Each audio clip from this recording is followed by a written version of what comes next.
Rich, just let me know when you're ready. You're good. All right, Commissioner President Lasser, would you like to open up the meeting? We'd love to call the 897th meeting to order, and with that, the reading of the meeting notice. Pursuant to NJSA 10-4-6 et sec, adequate notice of this virtual meeting being held at 5 p.m.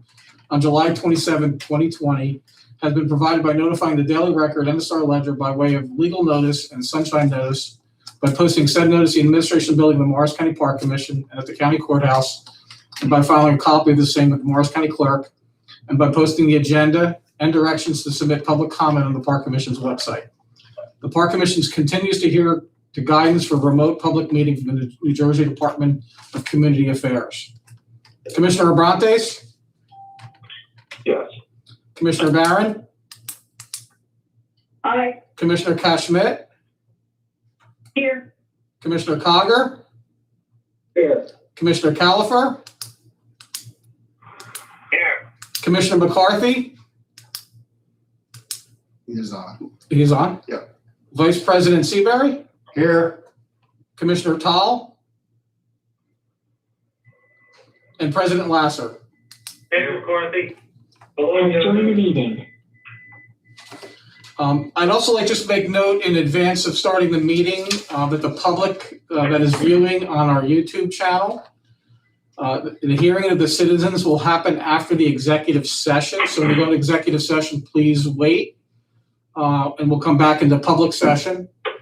Then if the citizens would like to provide comment by sending an email, either now or before the closed session opens up again, they can send it to publicmeeting@morrisparks.net. We will also accept those comments. Has joined the meeting. We will also accept those comments up and through the end of the day today, which will be submitted to the commissioners for the review, to be either responded to at the next meeting or prior to the next meeting. I will note that prior to the meeting starting at 5 o'clock, we had 4 comments submitted to us that the commissioners have not yet seen, and when we get to the hearing portion, I'll speak to those points.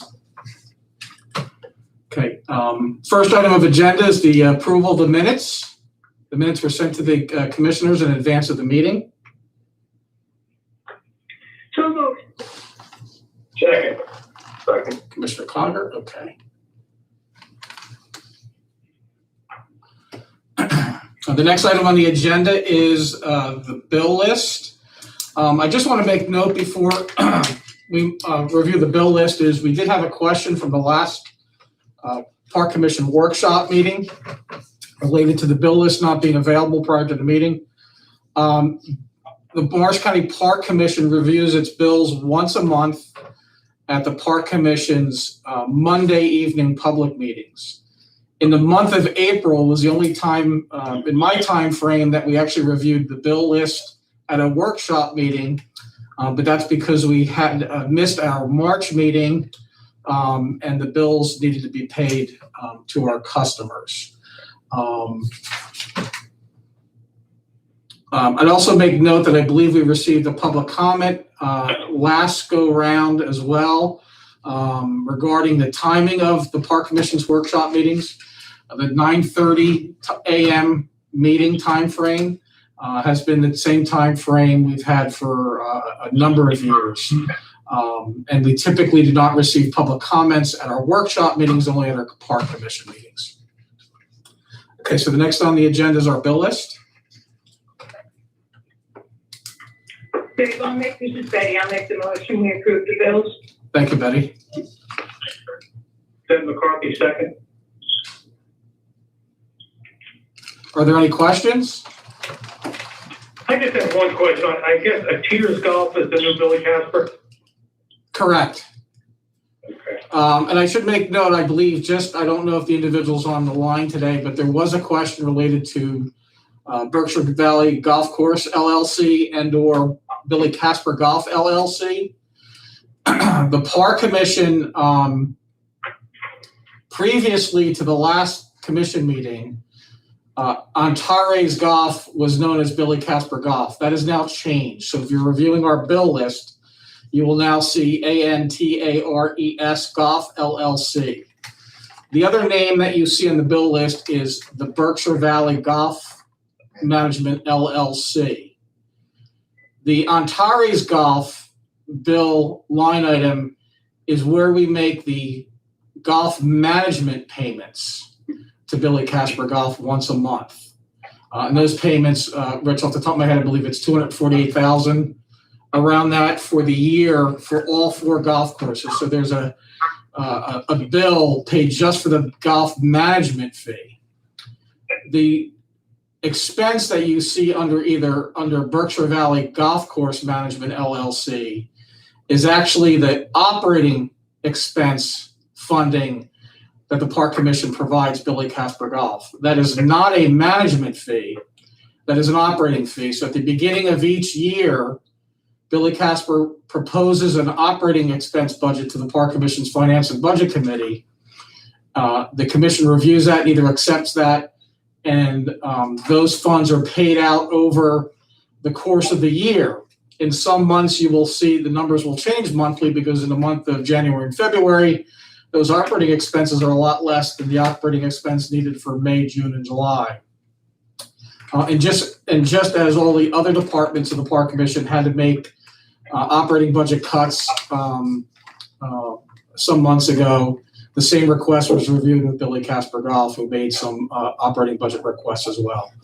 If that individual's on the line today and that was not understandable, please send us another email and I'll send you that information already. But I figured I'd deal with that matter ahead of time. So there are no other further comments on the bill list. We have a motion and a second. We'll do a roll call vote. Commissioner Abrantes? Yes. Commissioner Barron? Aye. Commissioner Cash-Schmidt? Yes. Commissioner Cogger? Yes. Commissioner Califer? Yes. Commissioner McCarthy? Yes. Vice President Seabury? Aye. Commissioner Tall's not with us. And President Lasser? Yes. Okay, the next item for review are the report of Executive Director.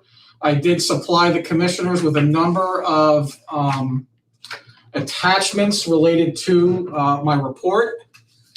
The first received in your packet is the proposed educational programming that staff has put together to meet social distancing criteria.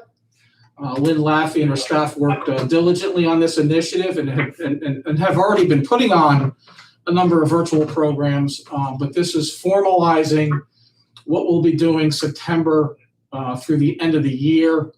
And if the social distancing issues are necessary as we move forward, they'll begin putting programs together for 2021. As you see from the report, she has asked a certain staff member to take the lead in certain areas that will cover all of her divisions under her responsibility. So Ann Fahey will be putting together the homeschool virtual programming initiatives, which will cover both environmental education, historic sites education, and horticultural education.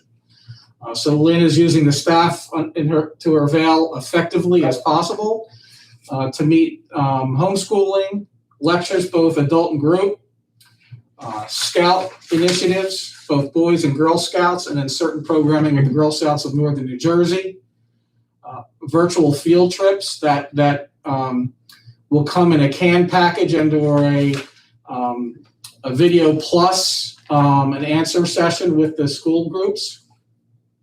And then there's also going to be additional public programs, which I'm quite excited about, dealing with issues like our collections and our rare book collections and such, and bringing some of those collections to life with the general public.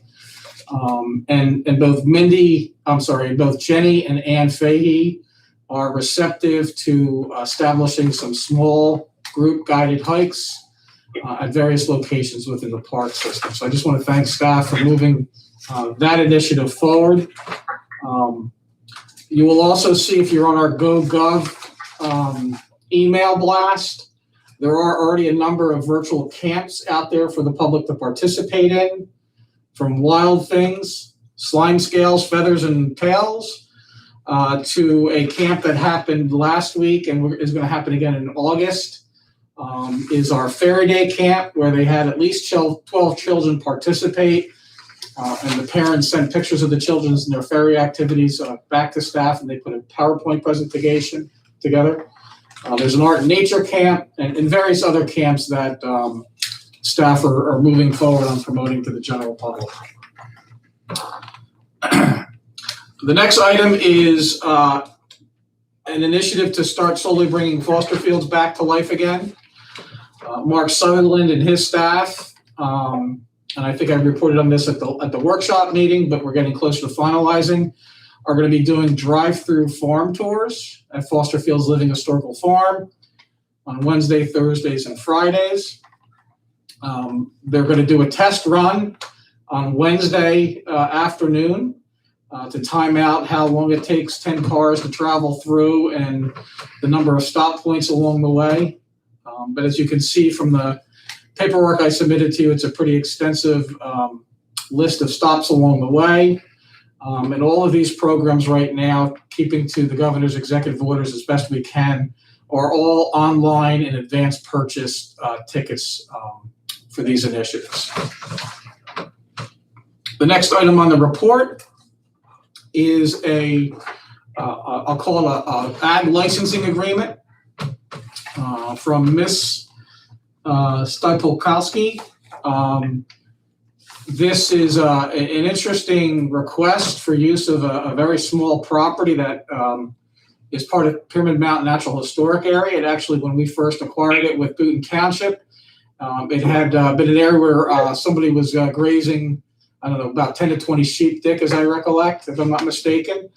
And this individual is interested in supplying some local tea shops with a number of cooking herbs and herbal tea plants and flowers and such.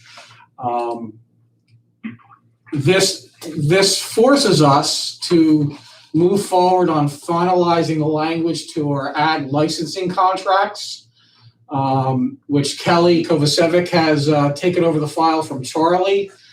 She is very interested in moving those initiatives along. I had a real good conversation with a local farmer from Chester about having the county ag board supply some input to the document as well. So hopefully that initiative will move forward not only for our former farm properties to be licensed, but along with this individual's request for a tea growing location. I will say I have asked the appraiser we work with on a regular basis to help me develop what would be a baseline value for the private sector farming our properties. This activity has happened at Somerset County Park Commission, at Monmouth County Park Commission, and on state parks and wildlife management areas. We always speak to the greater benefit being reduced costs to operate, but I wanted to develop some base value per acre for the property, so at least we would know what that value would be. So I hope to have that information in the next couple of weeks or so, and hopefully we can keep this individual interested in the property in Boonton Township. Yes. Yes. We allowed this before, a private citizen to lease property. Yes. So we have had on the Mount Paul Memorial County Park property. We had a farmer there for a number of years. Out in Schooley's Mountain, we not only had a farmer but also a nursery owner. These activities are permissible under the New Jersey Green Acres rules and regulations as long as they conform to the public bidding process. What we look for, from a park commission perspective, is that these lands are not anticipated to be developed for any park programming or activities in the short and the long term. In this day and age, unfortunately, in Morris County, farmers have to invest a little more in almost every crop except for haying for deer protection and such. So yes, to answer your question, this is permissible, and we hope to move that initiative forward as quickly as we can. It seems like a good idea. I like this idea, but the liability, we get covered on that? Yes, they, like anything else, yeah, they provide all the appropriate insurances the county requires, Okay, and we require as well, so those are all covered. Once we have a draft version of the document, we'll shoot that out to the commissioners so they can at least take a look at it. And maybe even in advance of that, I'll show you what the state has on file and what, I think I have not just a bid document, but what Somerset's contract as well. In the case of Somerset, I think they have 9 or so different plots being licensed for farming activities, and Monmouth has, I believe, 5 or so. Dave, this is Bill. Yes, On the pricing per acre, a lot of that also has to depend upon the soil types and the crops that are grown. correct. And you're right, if it's a hay crop, it's, basically one price. If they're doing more intensive agricultural activity because the soils are richer, it may be of a higher value. Right. And then we would also factor in potentially the deduct for the cost savings if we're heavily maintaining some of those areas. Now, that has changed a little bit during my time. Years ago, I can tell you at Mount Paul Memorial County Park, those fields were being cut on a regular basis, almost in a turf field mowing perspective, because the concern was if you let these fields become meadows, it'll be more difficult to turn them into some other type of use. But as many of you know, at least on the C&E committee, Kelly has meadow management plans for a lot of these properties already in effect. But the appraiser we work with had some good background in some of these areas and trying to come up with a baseline. At least the commissioners can be aware of that, and then they can always set a different value if they see fit. The one thing we'll make sure of retaining is if there's any kind of short, middle, long-term idea for any trail to run through these properties. But in most cases, off the top of my head, those trails would actually not go through the middle of the field. They would go around the field. David, if I recall, Oscar Kincaid used to take the hay off there. And before that, I believe Franklin Bott did when he had his dairy farm on the corner. Okay. I don't think it was very rich. Commissioner Lasser, sorry, can you say that? The only thing I would say other than the liability is that should they vacate the property somewhere down the road, at some point it's going to happen. It's really got to be brought back to the same state it was in when we gave it to her. That's correct. All of the agreements call for some type of grass being sown at the end of an agreement. Okay, I'm good. And the other thing, Dave, of course, is to make sure that the farmer agrees to only acceptable agricultural management practices as defined by the Department of Agriculture in the state. And that means that they're not going to use chemicals or methods or materials that are not acceptable in that regard. And I'm sure that the County Ag Board can give you some advice on that, but that's critical as well. Yeah, that's the only bit of language we have that's crystal clear in our draft document because we just lifted it from the state's document. The next item I have on the agenda, I would bet that most of the commissioners, or I'll say newer commissioners, are not aware of. But we have a long-standing policy since at least 1993 that I placed in your packet, which is our cultural exchange policy. And during this time frame, if you've had a chance to read the policy, it all relates to our indoor rental facilities and does not relate to any outside activity.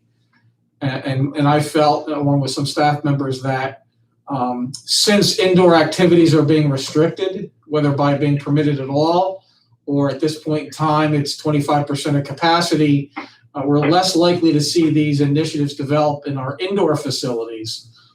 But just like how we've been working with the Mayo Performing Arts Center, and we're also working with Morris Arts, this policy allows us either to charge a fee that's established in our fee schedule, which we have, as you folks know, we've been using Foster Field's backfield for numerous years for the New Jersey Wine Growers Festival.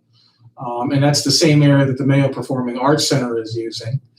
In this case, Mayo will be paying a fee because unfortunately at this time, any of the virtual programming they're doing really would not be beneficial to our public. But the short of it is I'd like to include our outdoor facilities along with this document and update this policy for our September meeting because I think we're going to get called more and more for use of parkland for programming. And quite frankly, this policy benefits the Park Commission by adding additional amenities to the general public to a site. So the folks that are putting on Morris Arts, hopefully in late August or mid-August, the general public will have access to purchase those tickets and visit the park and also participate in a cultural activity. So unless I hear a no on this, we'll put together a draft policy for the September meeting. That's great. Yeah, good idea, Dave. The next item I have that came along with an attachment is our proposed reopening plans for the grounds of the horticultural facilities. I did meet with Lynn and Mark Gonzano and Ann Fahey to be able to hash out what we feel is the most comfortable approach in opening these sites up for the first time in quite some time. Unfortunately, or fortunately, we've had the benefit of being a member of the American Public Gardens Association that has, rich information about how arboreta around the country are reopening.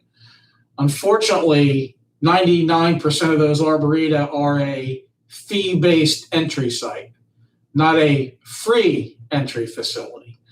And the only 3 sites at least the county or regional level that we have something to compare to is Somerset County and the Leonard J. Buck Gardens and their Rose Garden, which is within a general park, and Monmouth County's 2 facilities. I kind of outlined the size of those facilities. I think all of them combined are maybe the acreage we have at the Frelinghuysen Arboretum. But with that being said, you'll see the schedule for Willowwood and Bamboo Brook, as long as we have all the signage in and the portage on for each site in. The buildings won't be open, but Willowwood and Bamboo Brook will open Monday through Friday from 10 a.m. to 3 p.m. We talked with staff about doing something early to mid-afternoon may make it more difficult to get the individuals on the property to leave because the properties are so large. But the horticultural maintenance staff felt comfortable that at least in the beginning they'll give it a try and see how it works. The facilities will remain closed for weekends for a little bit longer to continue to monitor the temperature of our park users. And then the Frelinghuysen Arboretum will be on a different schedule. It'll be on a 12 noon to dusk schedule. With the Arboretum will reduce the parking almost in half to about 101 parking spaces. And staff, both the education staff at the hort sites and the park maintenance staff feel comfortable that this is an approach to take to at least begin reopening the sites for the general public.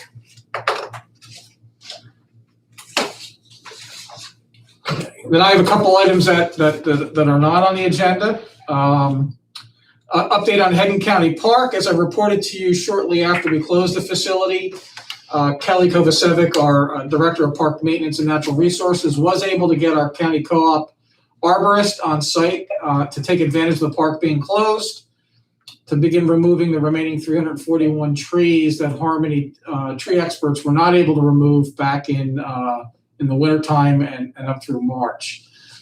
They were able to mobilize quickly. I don't have a count yet from Kelly, but our plans are to reopen the park on Wednesday.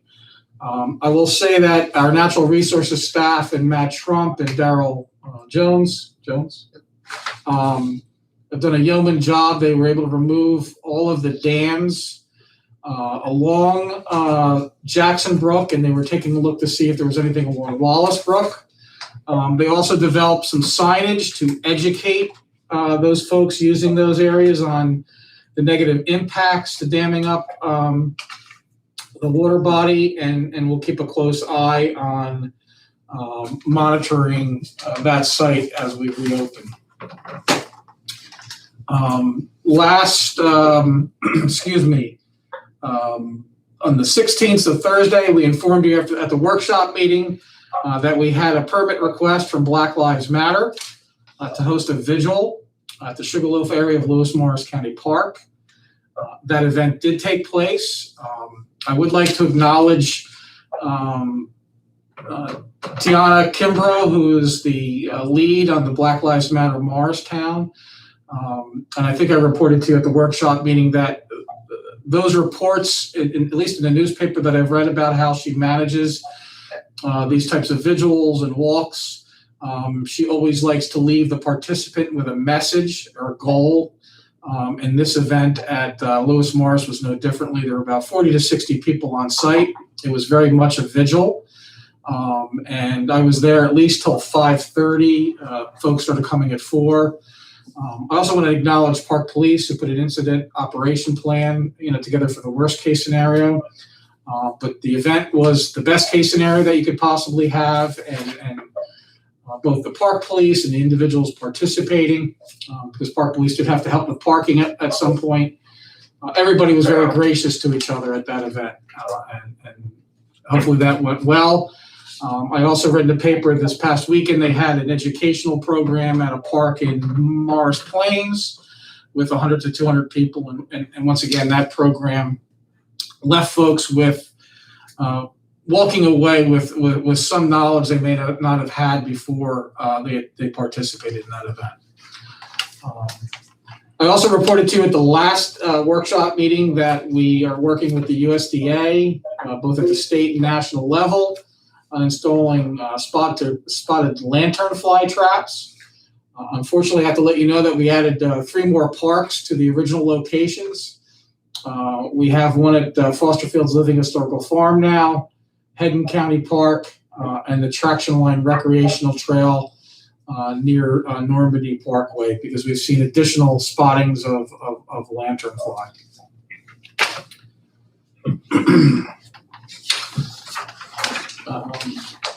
As I said a little bit earlier, the Mayo Performing Arts Center is moving forward on a concert, a drive-in concert again at Foster Fields Living Historical Farm on Tuesday, August 18th.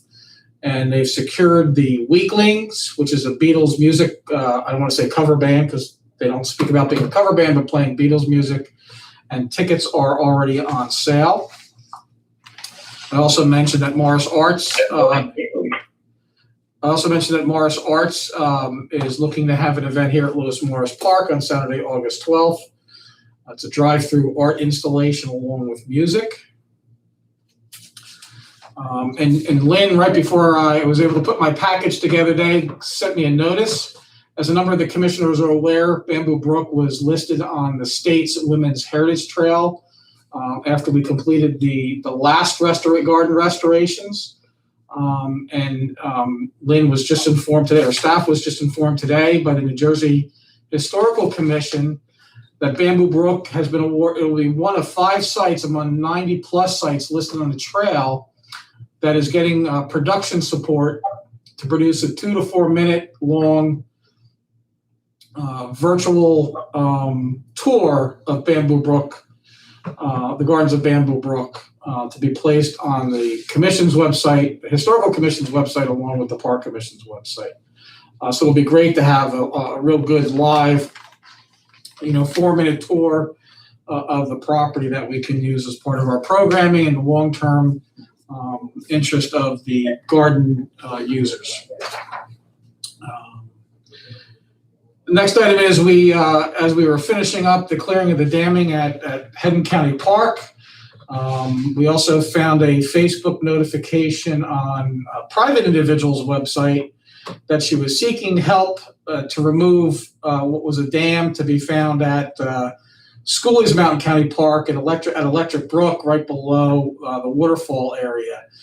And she had removed as many stones as she could and was seeking assistance in some of the larger stones. So staff was going out there to address that damming issue as well. The New Jersey Conservation Foundation, as many of you know, are a tenant at the garden at the Hutchison House at Bamboo Brook. They've had a couple staff visiting their offices, but most have been working virtually off-site. But they are preparing to return to the building sometime in September. They've asked for a couple of items for the building that I'll review with Mark Guerra first, but I'll bring back to the Park Development Committee's attention. They're looking for enhanced ventilation in the third floor, some automatic flush toilets and faucets, and then a couple things that are not, too difficult to accommodate. We'll have to see what those costs are. We'll have to see whether or not they'll cover those costs. But if they're not going to cover those costs, I'll bring that back to the commission. My feeling at this time, and with our budget and the type of rent that's paid at these sites, these are older homes that were not originally intended to be buildings for the current work conditions we're all facing right now. We have been receiving a few emails and calls related to folks not abiding by mask wearing at Lewanika Brook Reservation. That seems to be the one hot spot. I'm not getting those from anywhere else.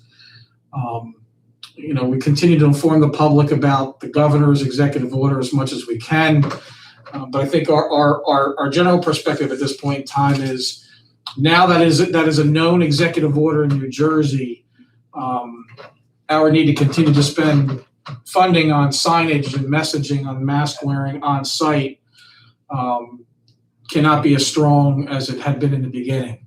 But we'll make sure there is signage up. Our website is still messaging that, but now that this is the quote unquote law, the public needs to be responsible for their own actions at this point in time. The chief reported to me, you have in your packet the chief's park police report for the month of June. I'll only let you know that Chief told me this morning that this weekend was a relatively quiet weekend from a park police response perspective. But I will say that last week they had a couple of rescues, one being a number of lost individuals at Pyramid Mountain Natural Historic Area. What was interesting about that is we received a call at about 7:30 p.m. And of the group hiking, 3 were from Florida and 1 was from South Carolina. Both states that are on the quarantine list, but we don't know how long those folks were here for. But Park Police was able to find them by pinging their telephone number and getting them out of the park safely. And then a report was made on July 17th that one of our pedestrian counters was stolen from Lewanika Brook Reservation. It's the first time we've had a car counter stolen. They're typically nondescript and basically just look like a little box on a tree or a post. What are they worth? They're $3,500 to $5,500 a counter. Oh, boy. You may have read in the newspaper recently, and I want to thank the liaison to the county's Historic Preservation Trust Fund Review Board. That Historic Speedwell's water wheel received a significant grant as part of 28 projects that received $4.37 million in recommended funding, and I believe in an upcoming freeholder meeting, those projects will go to the freeholder board for final approval. Correct. The match on that grant is actually going to be matched by another grant we received from the state for that project, if I'm not mistaken. So we'll be able to move forward on that initiative as soon as the funding is available. So thank you, Freeholder Deputy Director and Liaison Shaw. I'm getting there, folks. I'm getting there. The next item is Denise Chaplick was able to meet with the Madison Borough Open Space Committee. I reported to you at the last meeting that we had 2 grants we were reviewing at the state level. One being the extension of the traction line trail from Danforth to Elm Street on the Florham Park border into Madison. The second being the Patriots Path, not just extension, but final completion from Martin Luther King Boulevard in Morristown to Eden Lane in Hanover Township. Denise reported back to me in writing that she had a very positive meeting with the committee, and they put together a couple of next steps and tasks, the pros and cons of the project. And they were also informed that this project is right now secondary to our Patriots Path project, so we have some time to move that initiative along. I'd also note that the NYS&W Trail, or the Pequannock to Wayne Rail Trail, whatever name we're calling it at this point in time, is having a public hearing meeting, virtual hearing meeting on the 29th from 7 to 8:30 p.m., where the consultant and staff will be reporting on the status of that project and the status of the design of that project. David, excuse me, is Yes. that meeting gonna be held in this building? No, it's a virtual meeting online. Online. The county engineering and transportation staff are the true hosts of the meeting. So it's only online, not in person. And Dave, do you know if that's gonna be recorded? I will ask. I'm gonna make the assumption that it will be, Okay, but I will double check with Denise on that. Can I get a 8.5 Thank by you. 11 sheet of paper that tells me how to get to it, or, Yes, okay, thank you. thank you. And as I just reported on the traction line Dave, project. I think you actually have to go online and sign up for it though. Okay, We did talk about it at the transportation board meeting, and I was looking at the website and had to register here to get the link. okay. I will forward On that. the website. Great, I'll forward that information to the commissioners interested in the project. Certainly, yeah, commissioners on the Trails Committee. Sure, should yep, Certainly try to and Park Development Committee. participate. As I reported to you at the last meeting, and along with the traction line, that Patriots Path project I just noted, Denise Chaplick was able to get a grant proposal review off to the NJTPA TCAM. And they responded back that they've received our application and it will move through the review process. So that, once again, is the Patriots Path connectivity from Morristown, Martin Luther King Boulevard to Eden Lane in Hanover Township. The other project, trail-related project that is moving forward, is our Great Swamp Outdoor Education Orange Trail Boardwalk Improvement Project. And French and Perillo, our consultants for the project, is beginning the DEP permitting process for the replacement of the boardwalk. And I was just notified of that last week. We had a number of recent volunteer initiatives that I thought you should be aware of. Staff is slowly supporting small group volunteer initiatives. And the most recent one we had was the hillside below the lodge at Schooley's Mountain County Park. Kevin today, our manager of park maintenance, had a group from Amazon on site removing invasives and cleaning up that landscape, and did provide pictures of that initiative. And that our natural resources staff and Daryl and Matt had a group from MetLife's Green Team, and they were clearing out the area around the Central Park Roots to Rivers Grant project, where we planted 2,500 trees and shrubs 2 years ago. So we are managing as best we can some of the small scale volunteer initiatives. I would also make note that after we closed Hedden Park and did some significant messaging related to what was happening at Hedden Park, a number of local residents reached out to us to see if they could help us at all. Staff had already moved forward on a number of initiatives, but I asked them to be contacted. It's very possible one of the folks might be interested in monitoring our spotted lanternfly traps, but I'm appreciative of those individuals that reach out to help. And I appreciate the patience of those individuals that called with their concerns about the park being closed for 2 weeks, and that one group causing issues that were caused at the site affected those that used the park appropriately. We do again have a number of refund requests.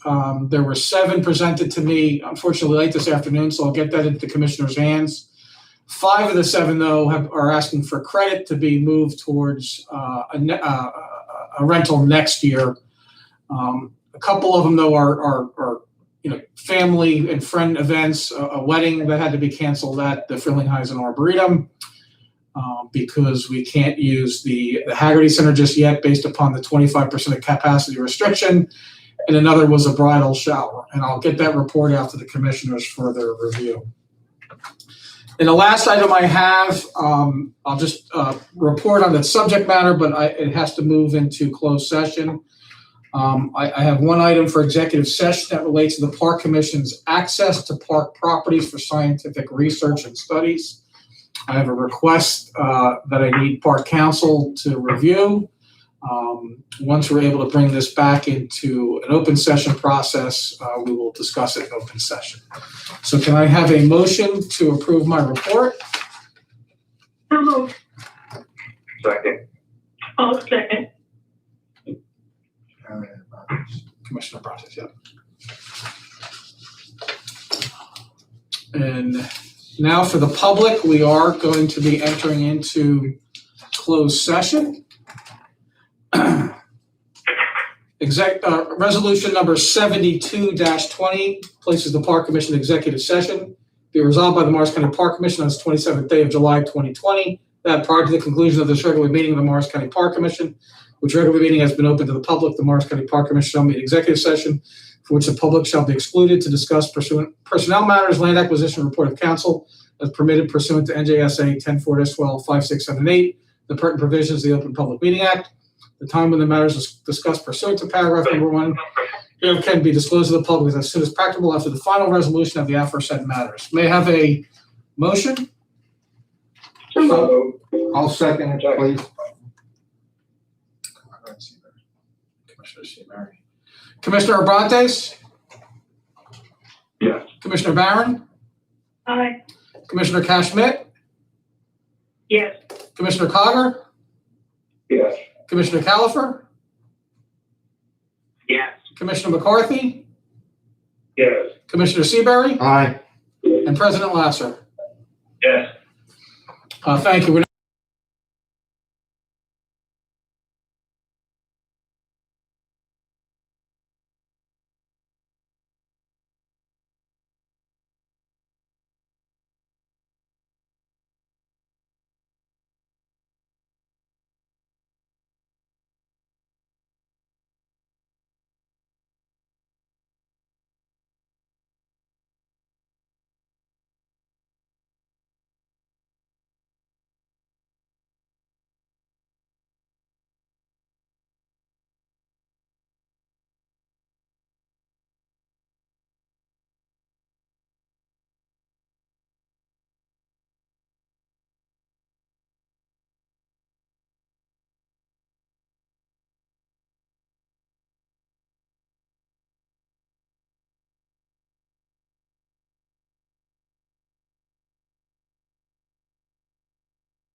Open? Yes. Okay, we are now back in open session. So as I had reported prior to the start of the meeting, we have our hearing from the public. After the workshop meeting, I provided the commissioners with 46 public comments or individuals submitting public comments. As part of the package, you had 5 public comments submitted. And today and/or yesterday, an additional 4 were submitted. One was from a Miss Halpern that you had already received a copy of as part of your commission meeting package. 2 are from a Miss Dempsey.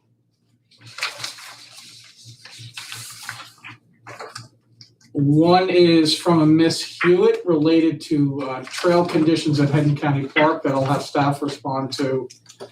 And one is also related to Hedden Park, related to why the Park Commission doesn't have an ordinance to enforce loud music.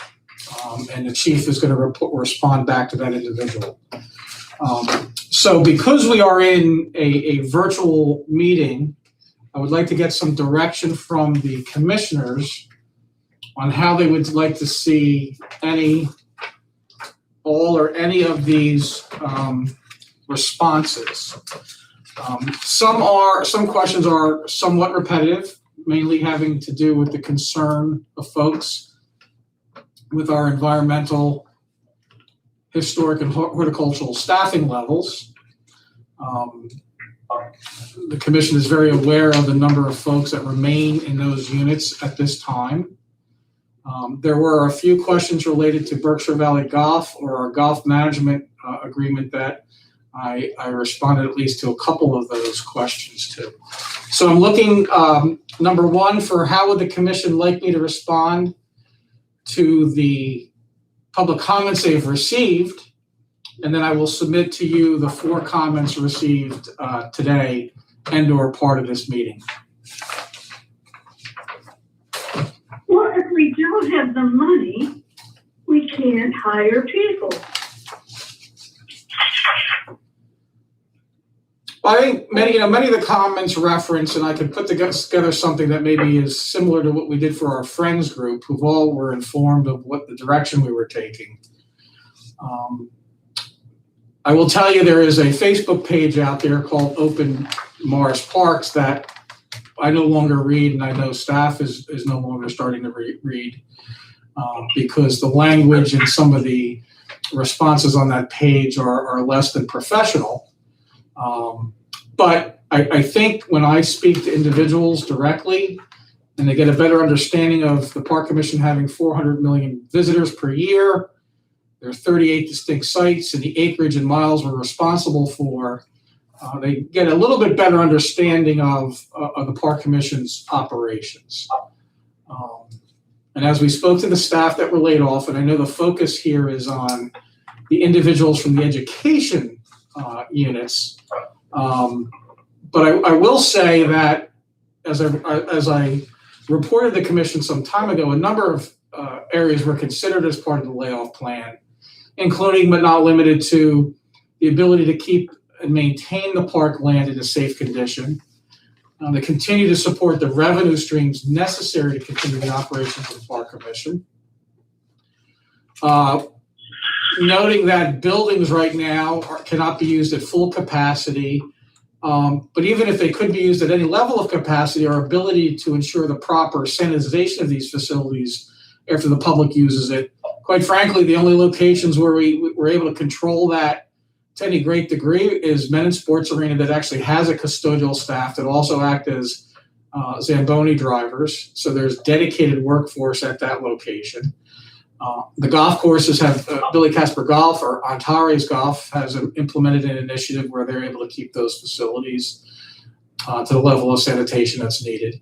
And that's, Hey, Dave? yes, Dave, this is Bill. yes. Why don't you just put some bullet points up on our website.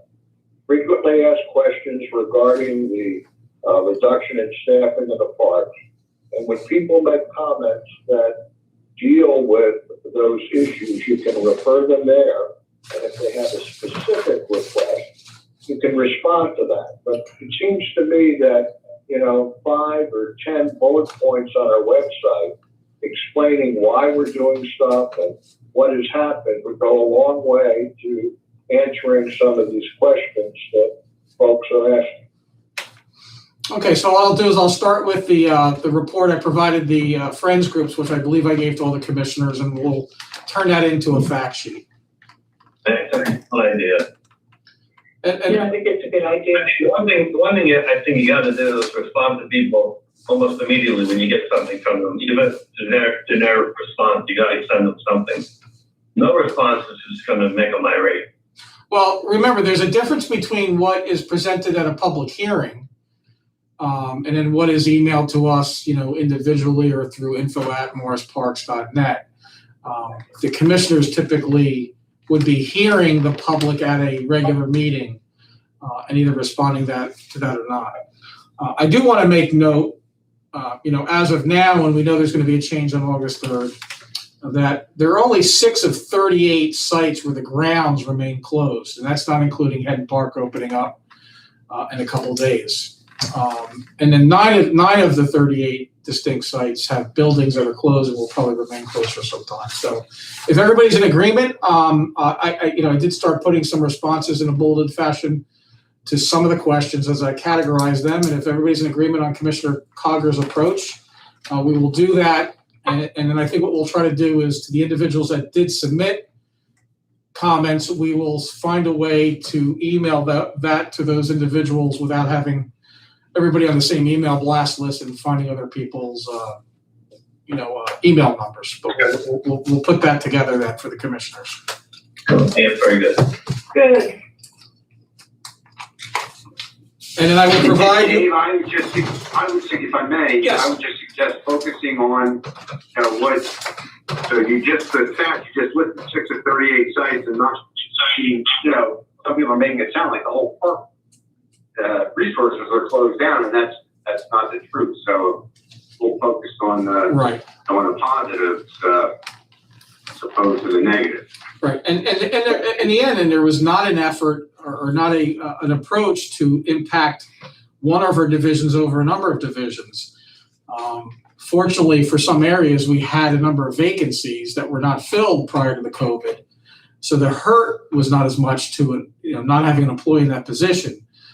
But there's significant reduction across all of the sites, and I'm comfortable with the staffing that we have. I will make note, because there's been a lot of comments related to senior staff and their abilities.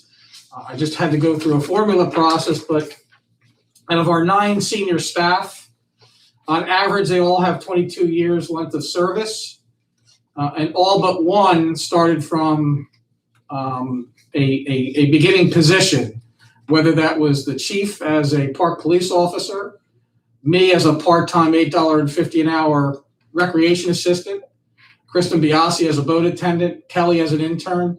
The only individual that didn't start at the bottom of the food chain with the Park Commission started at the bottom of the food chain with the county. So they all have extensive knowledge and background. Some of them, like Kristen, are actually working at Lee's Marina since we don't have enough staff up there. Everybody is chipping in. And it should note that although I've tried to convince Ronald Fossey to continue to stay on past October 1st, he's committed to his retirement. So the commission will see the reduction of one director position that will be consolidated under Kristen Biasi's responsibility. But I'll try to be very succinct and take the recommendations of Commissioner Cogger and our freeholder liaison. We should do a closing of the public hearing. Can I have a motion, please? I'll move. Make a motion to close the public hearing. And Dick Seabury will second that. Okay, the next item we have on the agenda are our resolutions. So you have one resolution outside the collective, the adoptive, and that's resolution 77-20. You should all have received that. That was the resolution providing updates to our fee schedule for virtual programming, drive-through tours, et cetera, types of activities that we had not done before. And Lynn Laffey had spent some time trying to put everything into one page dealing with those types of virtual programming from the 3 units under her responsibility. So the first, I'd like a motion to adopt Resolution 73 that adopts Resolution 74 through 76-20. So moved. I'll make the motion. Commissioner Abrantes? Okay, Commissioner Abrantes? Yes. Commissioner Barron? Aye. Commissioner Cash-Schmidt? Yes. Commissioner Cogger? Yes. Commissioner Califer? Aye. Commissioner McCarthy? Yes. Vice President Seabury? Aye. And President Lasser? Yes. And the one resolution outside the collective is Resolution 77-2020.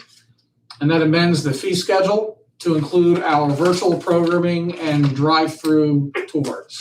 May I have a motion? So moved. Mr. Seabury? May I have a second? Second. Mr. Cogger? Roll call, Commissioner Abrantes? Yes. Commissioner Barron? Aye. Commissioner Cash-Schmidt? Yes. Commissioner Cogger? Yes. Commissioner Califer? Yes. Commissioner McCarthy? Yes. Vice President Seabury? Aye. And President Lasser? Yes. And before we close, are there any comments from the commissioners or our freeholder liaison? Yeah, if I may, I just want to thank you all again, Dave, and your staff, for what you're doing in these difficult times. Last week, I was supposed to be overseas with my family on vacation. It got postponed, obviously. So we did a staycation where my adult children, my granddaughter, all stayed in my house. Went out in South Morris County. We hiking a Pyramid Mountain, and I was pleased to report I did not get lost. Take a pack on, but we're always saying that Morris County is a great place to live, work, and play, and it's much more than spoken. We were able to fill up an entire week of activities right here in Morris County. So thank you for that. That's great. The only item I have is I referenced this and I forgot to bring it up in closed session was I'd like to put a meeting of the C&E committee together just to review this request that would fall under our policy related to access to park properties for scientific research and studies. We have an interesting opportunity with a plant material found at Bamboo Brook with an individual that currently is under covered under this policy, but has found some really interesting information about this plant material that Mark Anzano had passed off to Lynn and myself, and I think it's a very exciting opportunity for the Park Commission. And it meets the scientific nature of research in the horticultural world at Willowwood, even though the plant was at Bamboo Brook. C&E committee, I'll reach out to you as soon as I can. Dave, I recall in the past, pharmaceutical companies requesting permission to have samples of plants, I think, at several of our. Right. And I don't know whether we had a written policy. Yeah, we have a written policy and it We just conforms. approved it and said, fine. We have that. This is an interesting item that I'd like to bring to the committee because I think it has potentially some legs with it. That sounds exciting. It does. It is very exciting. Yeah. If there's no further business, could I have a motion to close? So moved. Commissioner Abrantes Second. and Commissioner McCarthy. Yeah. I'm getting good at voices without seeing faces. Okay, our meeting is adjourned. Thank you, everyone.